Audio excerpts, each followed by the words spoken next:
अच्छा, एक ना बड़ा इंटरेस्टिंग एक ये वीडियो मैंने सुलाना की पोस्ट की थी, उसके ऊपर बड़ा इंटरेस्टिंग कमेंट आया हुआ था कि यार आप जो-सा है सही नहीं बता रहे कि सुलाना यहाँ से नीचे गिरेगा या सुलाना यहाँ से ऊपर जाएगा। जो एक रियल ट्रेडर होता है, प्रोफेशनल ट्रेडर होता है, वो बताता है कि यहाँ पे ओ भाई अल्लाह के बंदे मेरी बात सुने। If someone is telling you today, ठीक है, if someone is telling you कि जी यहाँ से अब बिटकॉइन जोन-सा है,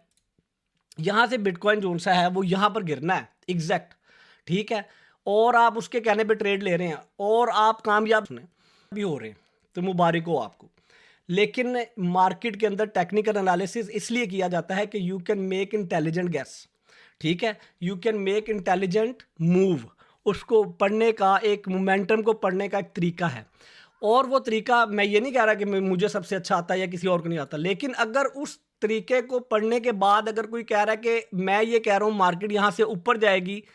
और वो बड़ा शोर शॉट होके कह रहा है कि नहीं मार्केट नीचे जा ही नहीं सकती, तो अल्लाह का वास्ता उस बंदे को फॉलो करना छोड़ दें, ठीक है। ये रियल ट्रेडर की निशानी नहीं है,